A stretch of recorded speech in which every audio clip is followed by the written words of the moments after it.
Hello students, so today we are going to start with the next topic, that is ray optics and optical instruments. So before starting with this topic, let us first understand what is optics.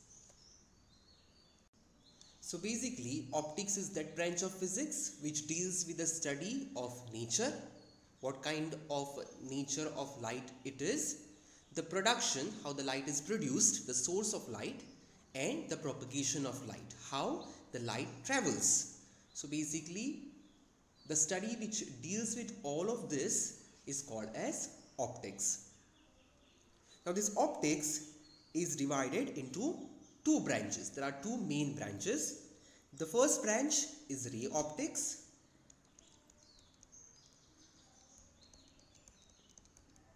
and the second branch in which it is divided is wave optics.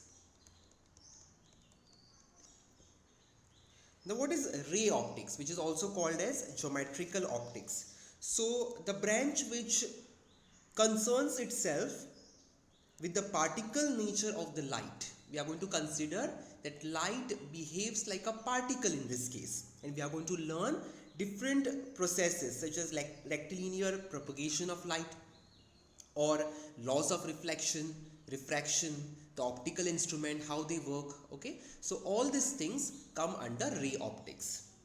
And wave optics concerns itself with the wave nature of light. We are going to consider light as a wave in this category.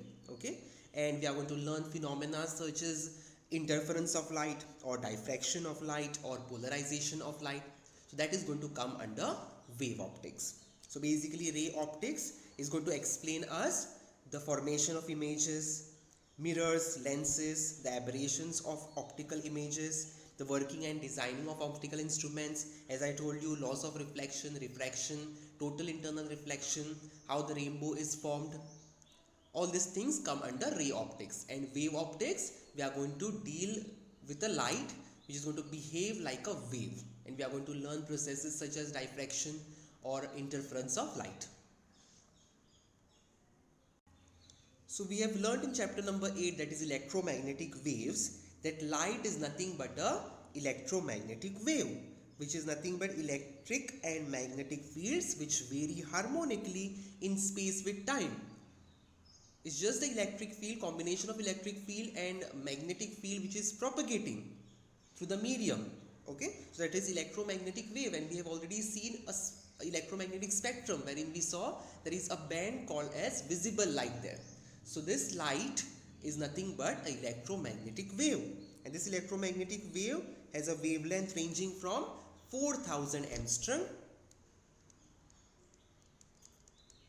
to 7500 angstrom. This was the range of wavelength visible light had. Okay, so now let us see how a light is going to behave at the interface of two media.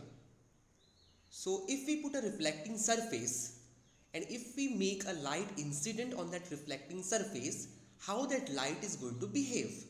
Okay, so when light traveling in one medium falls on the surface of the second medium, okay, there are certain effects which are going to happen. So we'll learn those effects one by one. So first, let me draw the two medium.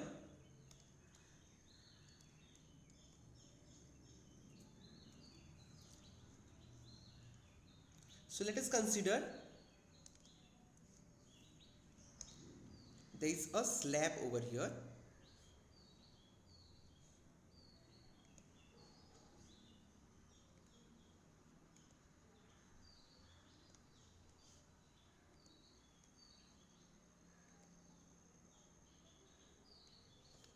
Okay, so I just consider a point at which I will be making my light incident. Let's see that this is my point. I'll draw normal to that point.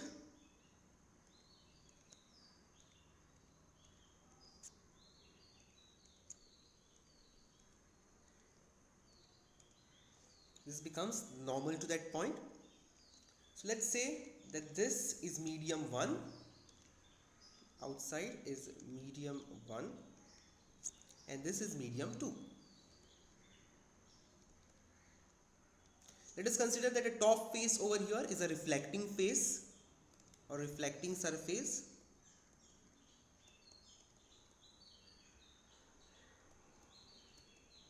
Let's say that this is a reflecting surface. So what I will do over here is I will make a light incident at this point.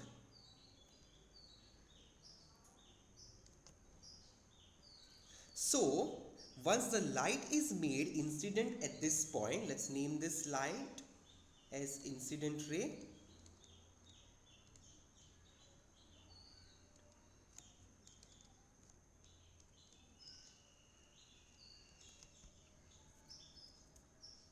This is normal.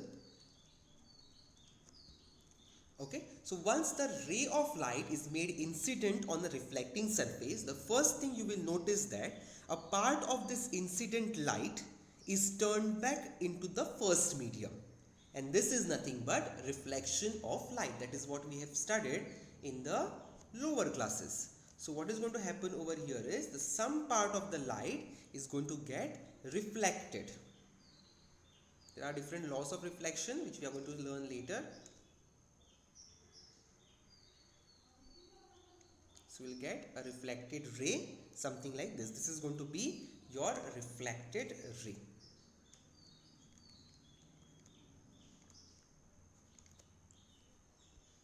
Okay. The second thing what is going to happen over here is a part of this incident light is transmitted into the second medium along the changed direction. So one part of this light is going to go through the medium, something like this, but it is going to change its direction. It won't be going straight like this. It won't be continuing the straight path. Okay, it will change its direction when it enters the second medium, and this is called as the refraction of light. Okay, and this ray would be called as refracted ray. This would be called as the refracted ray, and the process is called as the refraction of light. And the third thing what is going to happen over here is the remaining third part of the light energy is absorbed by the second medium. So the second medium which we have, medium 2, is going to absorb some amount of light energy, and that is called as the absorption of light. So the first process we are going to see over here is reflection of light. The second process we are going to see over here is refraction of light. And the third process is absorption of light by the second medium. These are the three processes which are going to happen over here. Now let us see reflection of light in detail. Now let us see the laws of reflection, which are very important. So whenever a light is made incident on a reflecting surface, so I have considered a mirror over here. So what I am going to do over here is I am going to make a light incident at this point.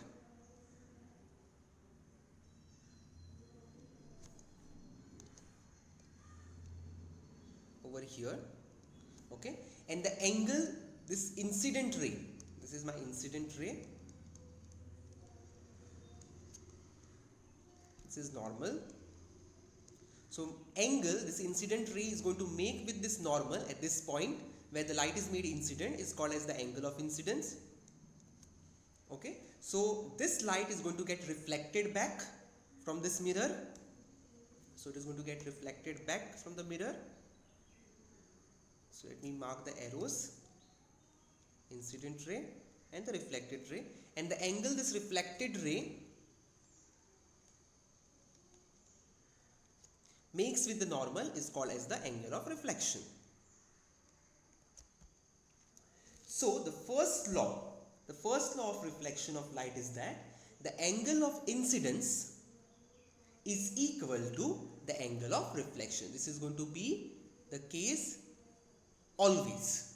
Okay, the angle of incidence will always be equal to the angle of reflection. So I will always be equal to R. That is the first law of reflection. The second law of reflection is that the incident ray the reflected ray and the normal at a point of incidence all lie in a same plane. So this normal, incident ray and reflected ray, okay, all of this are going to lie in the same plane. This is the second point of reflection. That is incident ray, reflected ray and normal lie in the same plane. Okay, so this law of reflection are valid for both cases, that is plane as well as curved reflecting surfaces. It is true for a plane surface also, plane reflecting surface also, as well as a curved reflecting surface also. Now let us understand what is spherical mirrors. What are spherical mirrors and what are the different types of spherical mirrors? So if we consider a hollow glass sphere, so if I consider a hollow glass sphere, let's say this is a hollow glass sphere, and if I just take a plane, let's say plane AB, and I cut this hollow glass sphere by this plane AB. Okay, I'll just name this as P over here. So this surface, this glass surface which you are going to get, APB, is the spherical surface. This is going to be spherical glass surface because this was a hollow glass sphere and I'm cutting it. I'm cutting it through a plane AB. Okay, so this curved part which you are going to get, APB, okay, is going to be your spherical surface. Now if either side of this spherical surface is silvered, of any one side of this spherical surface is silvered or polished, okay, we get a spherical mirror. Okay, so what is a spherical mirror? A spherical mirror is a reflecting surface which forms a part of hollow sphere. So it is a reflecting surface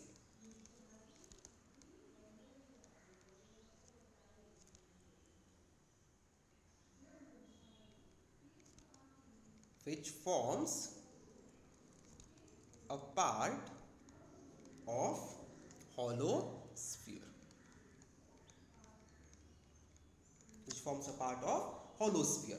Now there are two types of spherical mirrors. We have already learnt about them, concave mirror and a convex mirror. So first one we have is a concave mirror. So what do you understand by a concave mirror? A spherical mirror in which the outer bulged surface is silvered or polished, okay, and the reflection of light takes place from the inner hollow surface is called as a concave mirror. Okay, so if I want to draw a concave mirror, how will I draw it? It will be this way, the shape would be this way, and inner side will be reflecting side, the outer side will be polished. This outer bulged side will be polished. So this is going to be your silvered surface. Okay, and the inner hollow surface over here is going to be a reflecting surface. The second type of spherical mirror is a convex mirror.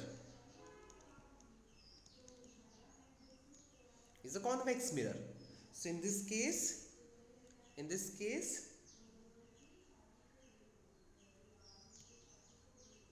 the inner hollow surface is going to be silvered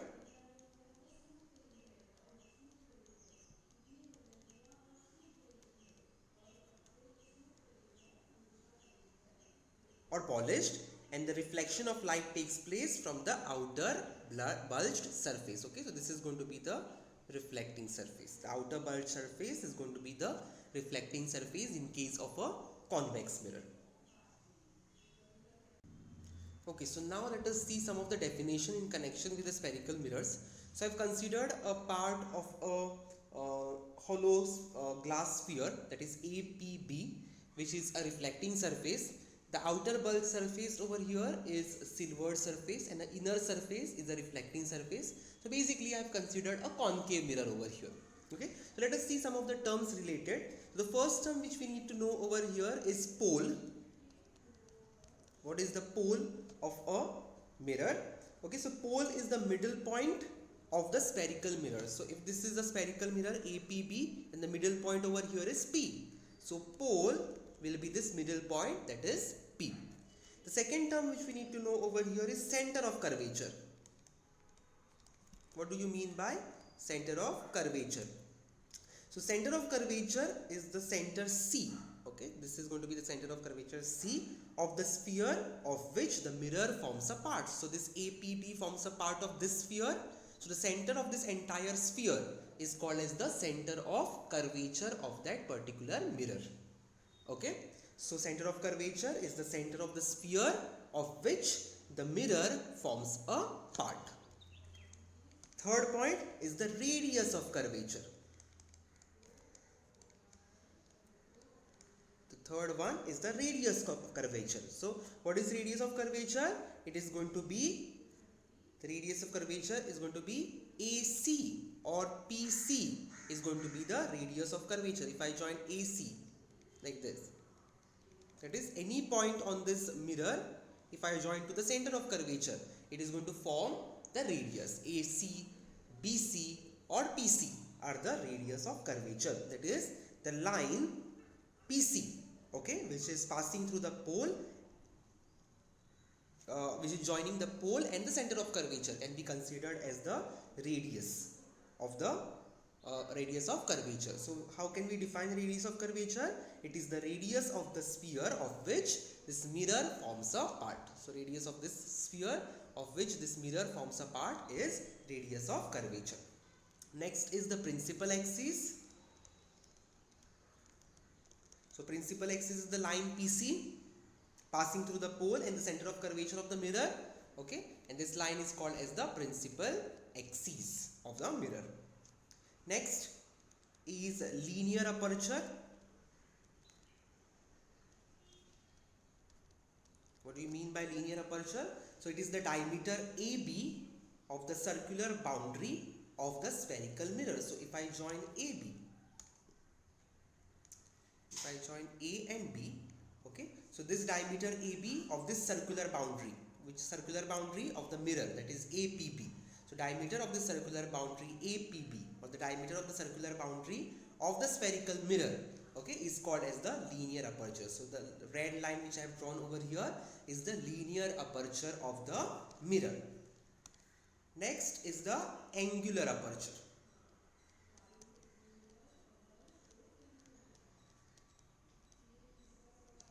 Next is the angular aperture. It is the angle ACB, that is basically this angle over here. This angle over here is the angular aperture. Okay, so it is the angle ACB subtended by the boundary of the spherical mirror at the center of curvature C. So the angle subtended by the boundary of the mirror at the center of curvature is called as the angular aperture. Next one is principal focus. So what do we understand by a principal focus? Let's understand this through an experiment. For example, I have a narrow beam of light which is made parallel to the principal axis. Okay, so basically if I have a concave mirror and a convex mirror, it is going to behave in a different way. Supposing I have a concave mirror and I have a convex mirror.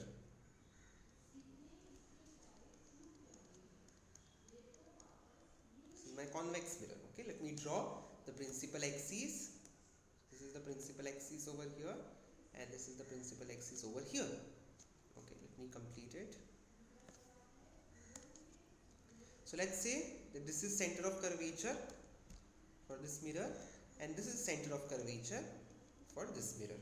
Okay, so if a narrow beam of light is made parallel to the principal axis, okay, in either of the case, so what I will do over here is I will just draw lines parallel to the principal axis. I am making some light rays incident on the mirror parallel to principal axis.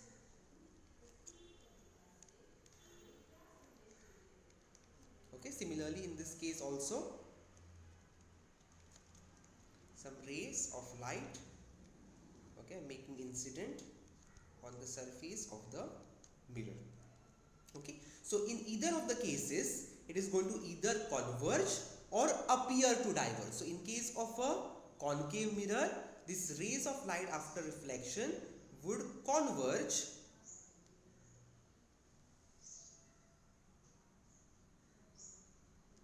something like this. They are going to converge at a single point. Okay, so if I want to draw the arrows will be like this. Or in case of a convex mirror, they would appear to diverge. That means after reflection, these rays are going to go something like this.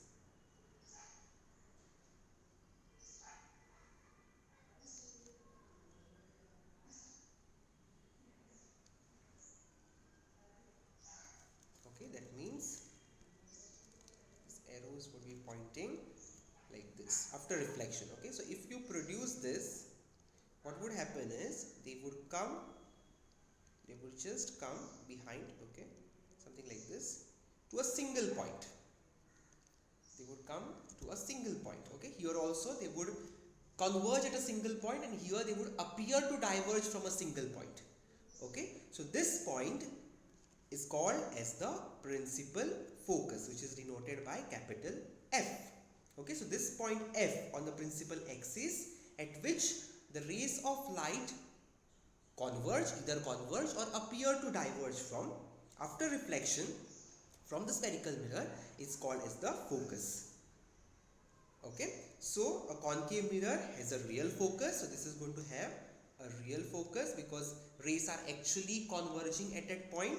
So a concave mirror is going to have a real focus, whereas a convex mirror is going to have a virtual focus, because the rays appear to diverge from this particular point. Okay, this ray should be straight. Okay, this rays has to be straight.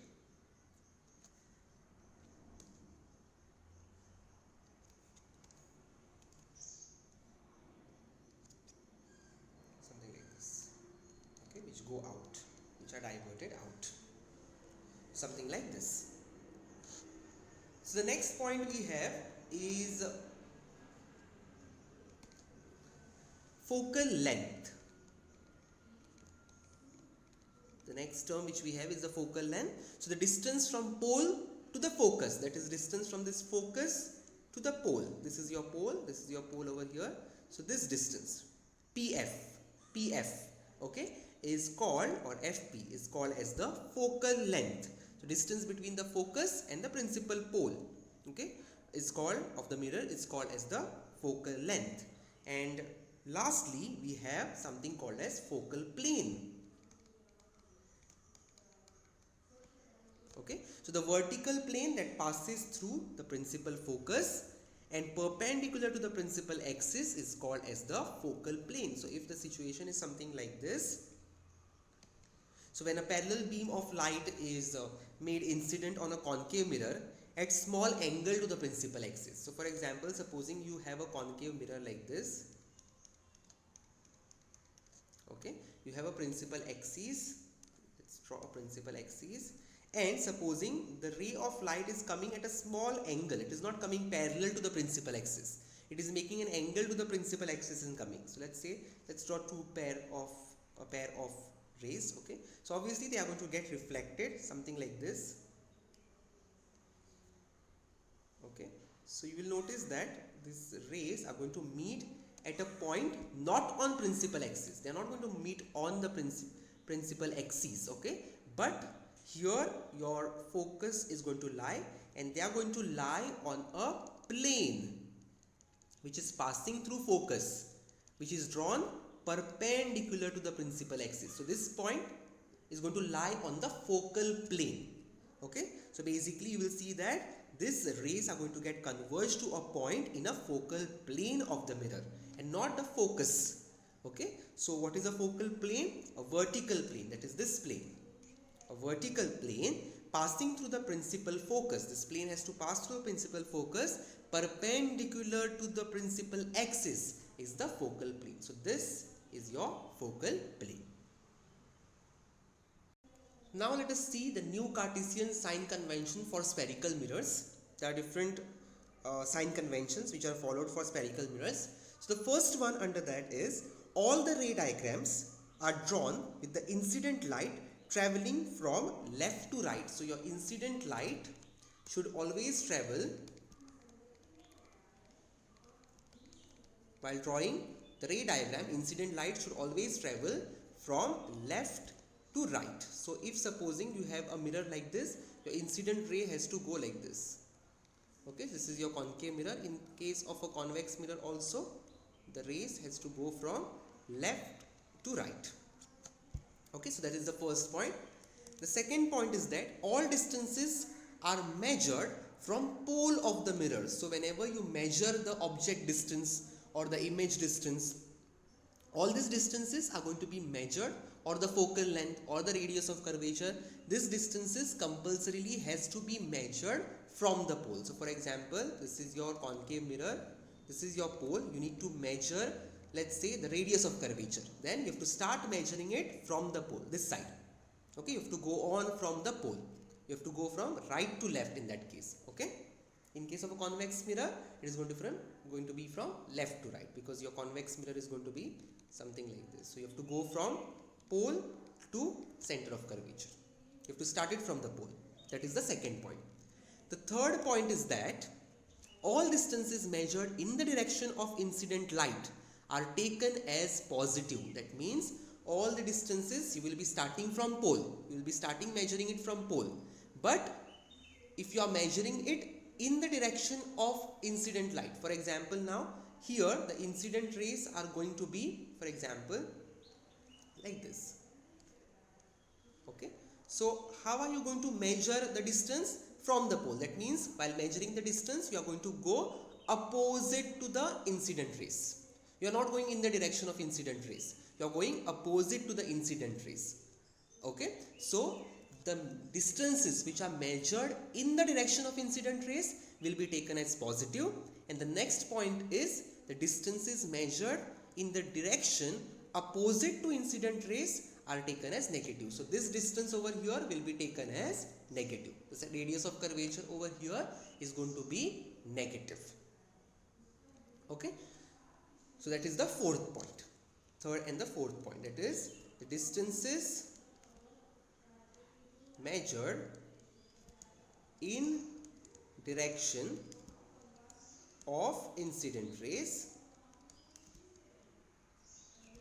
okay, will be taken as positive, and the distance measured opposite to direction of incident ray will be taken as negative. This is the fourth point. The fifth point is the height measured upwards and perpendicular to the principal axis. Supposing this is your principal axis, so all the heights measured upwards to the principal axis will be taken as positive, and all the heights measured downwards will be taken as negative. Perpendicular to the principal axis is taken as negative.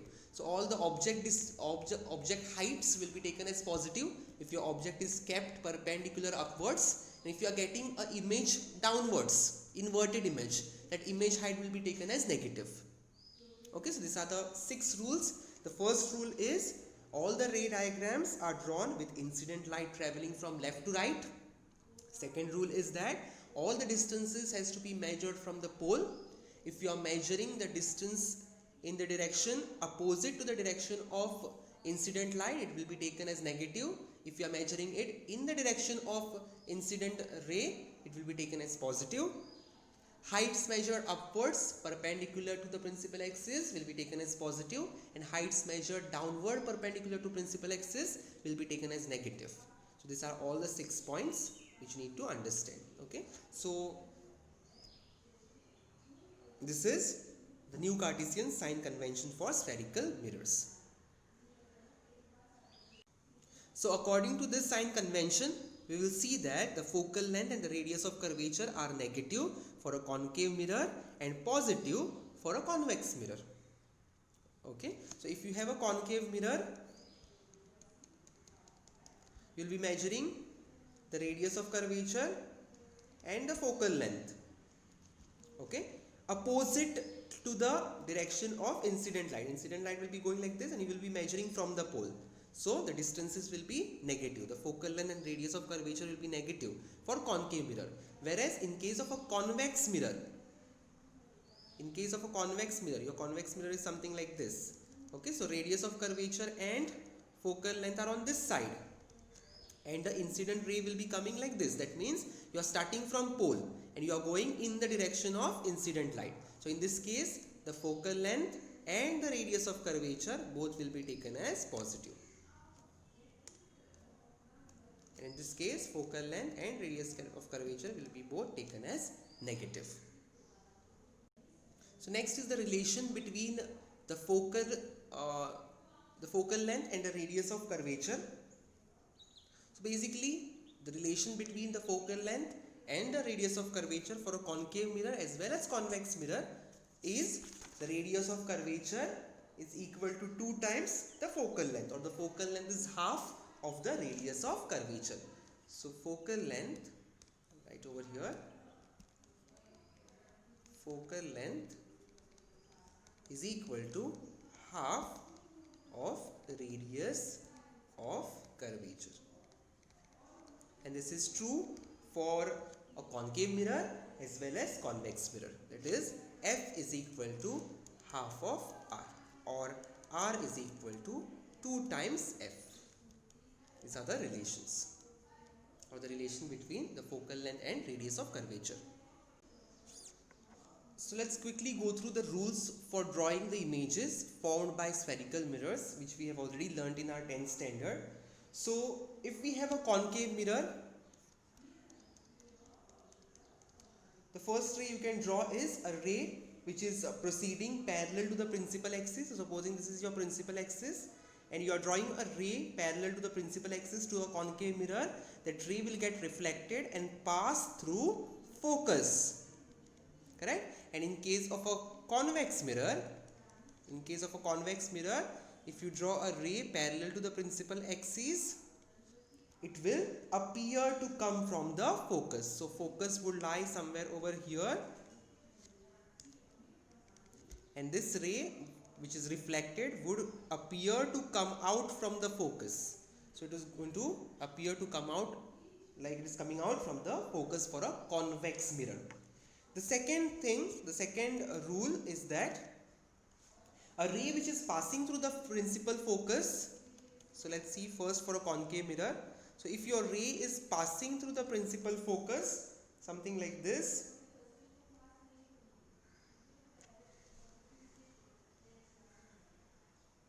principal focus would emerge out parallel to the principal axis after reflection. And in case of a convex mirror, the ray which is directed towards the principal focus, let's say this is your focus, so if the ray is directed towards the principal focus, would come out after reflection and become parallel to the principal axis. So this is your rule number 2. Rule number 3 is that a ray passing through the center of curvature in case of concave mirror. So if this is your concave mirror and if the ray is passing through the center of curvature, let's say this is center of curvature. So if the ray is coming through the center of curvature, would return back through the center of curvature. So it will trace the same path and go back. And in case of a convex mirror,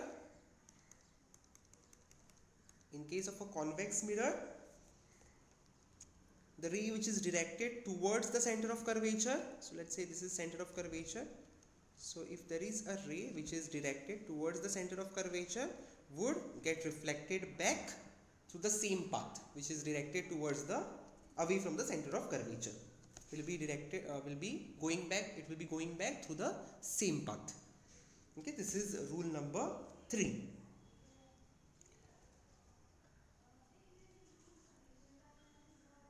And rule number 4 is that for the ray incident at any angle at the pole, so if this is a concave mirror, okay, so if ray of light is incident at a pole making certain angle of incidence, let's say it is making an angle of 30 degrees with the principal axis. Okay, so it will be reflected back with the same angle, that is angle will be 30 degrees over here. Okay, so angle of reflection will be same as the angle of incidence, which is nothing but a law of reflection. So law of reflection will be followed over here. Okay, so we need to understand this table over here, which gives us the object position for a concave mirror and a convex mirror, and we get to know the image position, where our image will be formed, the nature of the image and the size of the image, whether the image is real, inverted or virtual and erect. Okay, and the size of the image, if it is diminished or enlarged, or it remains of same size, or it is point sized or enlarged. Okay, these things will be given. These things are given in this table, so we need to know this table, because if the problem is asked, sometimes they ask to define the nature of the image and the size of the image formed. For this reason, we need to know this table. So next we have is the mirror formula. So mirror formula is basically the relationship between the object distance, that we denote by u, image distance, which we denote by v, and the focal length, which we denote by small f. Okay, for a spherical mirror. So relation between object distance, mirror image distance and the focal length is mirror formula. Okay, so this year we do not have mirror formula for deriving. The derivation is not there for evaluation. We just need to understand the concept behind it. So mirror formula is given by 1 upon u plus 1 upon v is equal to 1 upon f, where u is equal to the object distance, v is the image distance, which is the distance measured from the pole to the image. Okay, using the sign convention. We will be using the sign conventions while measuring the distances over here. And f is the focal length. F is the focal length of the mirror. Okay, so 1 upon the object distance plus 1 upon the image distance is equal to 1 upon the focal length. So this formula is applicable to all the concave and convex mirror, whether the image formed is real or virtual, doesn't matter. Okay, so this is applicable to all concave and convex mirrors.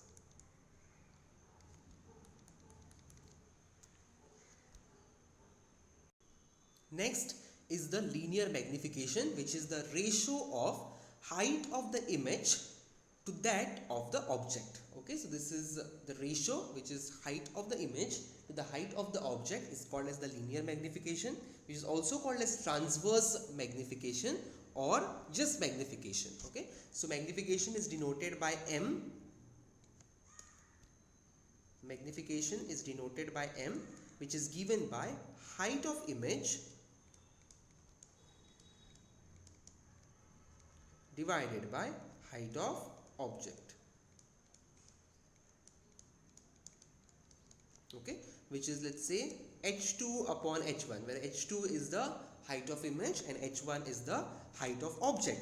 Now this is given, the magnification is given in terms of v and u, that is image distance and object distance also. Okay, which will be given as minus v upon u, negative of the image distance upon the object distance.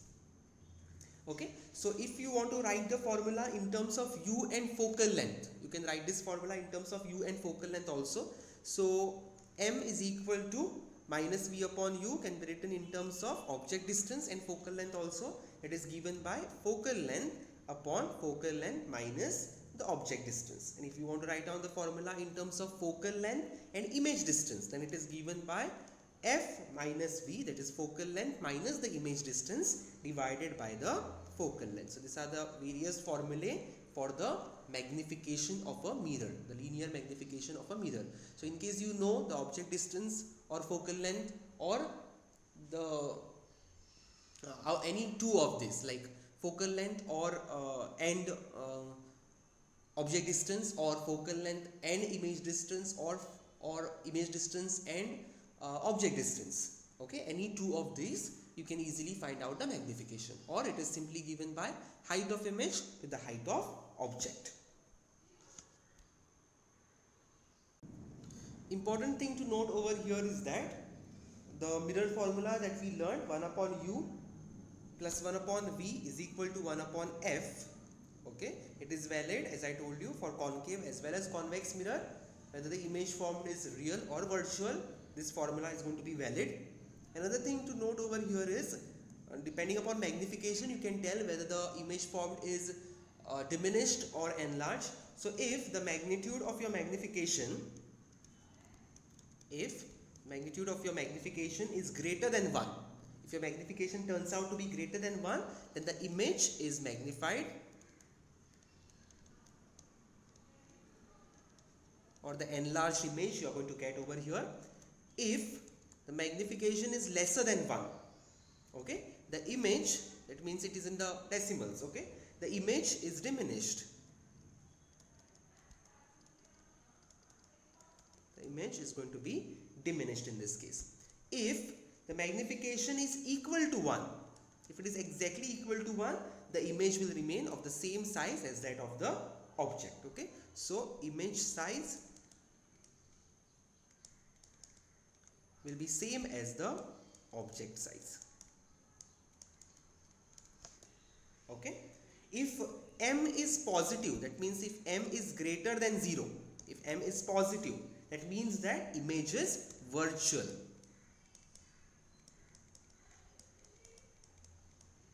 The image is virtual and erect. You can tell the nature of the image depending upon magnification value also.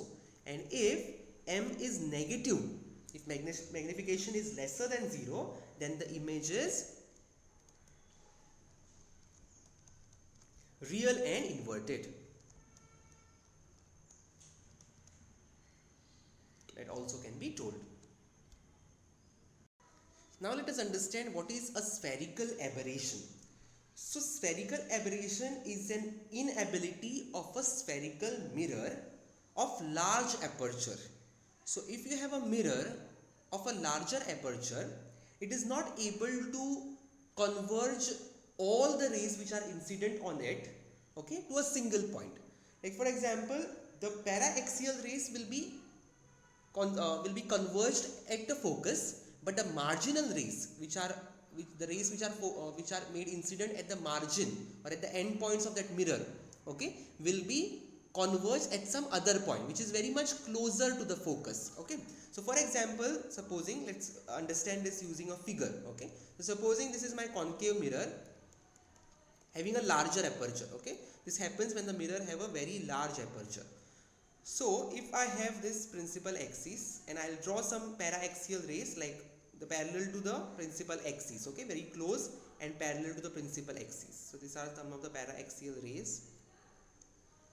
Let's say 3 on upper side. Let's draw 3 on the lower side, like this. Okay, let's differentiate the principal axis. Okay, so if these are reflected back through focus, let's say,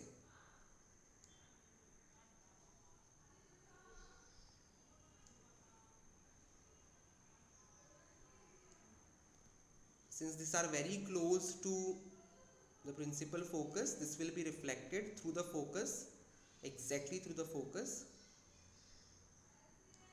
Let me draw the arrows.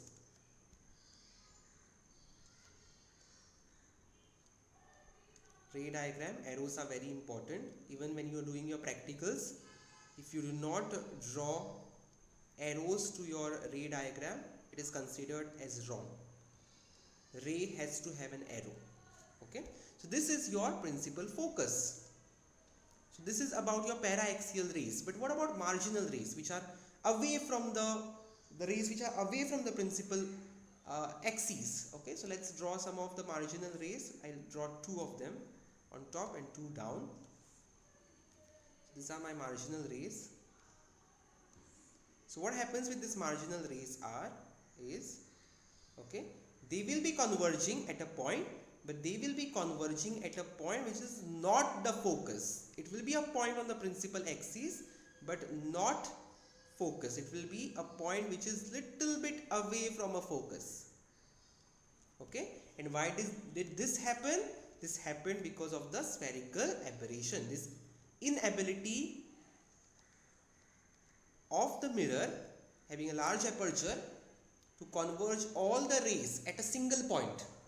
That is principal focus is spherical aberration. So I'll repeat the definition over here. The inability of the spherical mirror of large aperture to bring all the rays of wide beam of light falling on it to focus to a single point is called as spherical aberration. So what would happen over here? The image which is formed will be blurred image. Okay, the image will be formed over here due to spherical aberration will be blurred image. Okay, so how this spherical aberration can be reduced? Okay, so spherical aberration can be reduced by using spherical mirrors of small aperture. You can use spherical mirrors of small aperture, point number 1. The second thing you can do over here is by using stoppers. Okay, so as to cut off the marginal rays so that these rays do not exist for us. Put stoppers in between so that marginal rays are aborted. Okay, and the third point you can do over here is by using parabolic mirrors. Okay, so parabolic mirrors focus all the rays in the wide parallel beam of to a single point, that is focus on the principal axis, and thus spherical aberration is reduced. So your parabola, how parabola looks like, you must have studied parabola. Okay, so parabola looks something like this. So this mirror is going to be of this shape, parabolic mirror. Okay, this is going to be the parabolic mirror. Okay, so all the rays in case of parabolic mirror will be focused at the same point. Okay, this is principal axis, let's say. So all the marginal rays also, okay, will be focused at a single point like this, at the same point.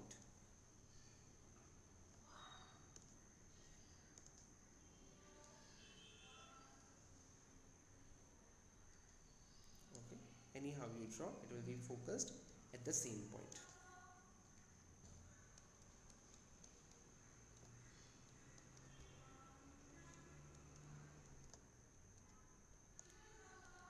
Like this. Okay, so this is going to be your focus. So use of parabolic mirrors is also recommended to avoid the spherical aberration. Next is the application of mirrors. So first, let's see the uses of concave mirrors.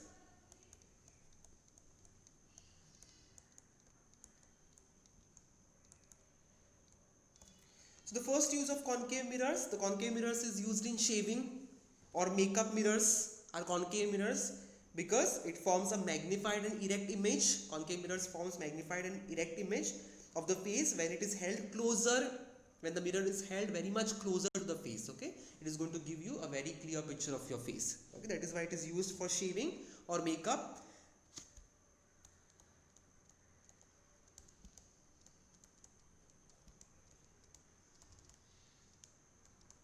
Okay, another application of a concave mirror is that it is used as a head mirror by the doctors. So if you see a mirror is being strapped to the doctor's forehead, for example, mostly ENT specialists or dentists, okay, they strap a mirror onto their forehead so that the reflection of the light from the lamp, okay, directly is focused onto your throat or the teeth or the ear of the patient.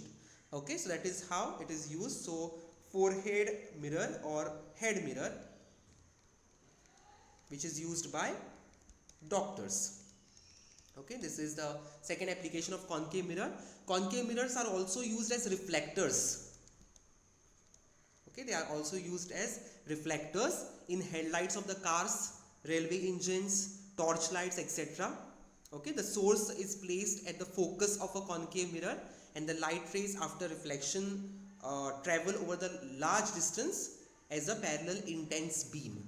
Correct? The main source of the light is placed at the focus. If you have seen the torch, okay, the bulb is placed at the focus, okay, and in front of that you have a mirror, okay, so that a huge beam of parallel light, okay, parallel beam of light is is coming out of that torch, okay, which can travel a larger distance. So these are the uses of concave mirror. Coming to the uses of convex mirror. Convex mirror,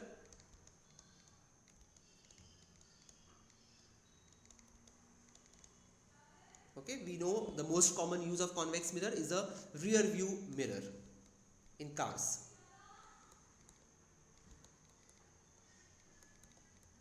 Okay, the rear view mirrors in the car, in automobiles, okay, are convex mirrors. The reason is that it always forms a small erect image and it has a larger field of view, okay, like it gives you a larger view of the behind scene, behind your car, than that of the plane mirror, so of the same size. So it is always recommended to use a convex mirror as a rear view mirror for your automobile.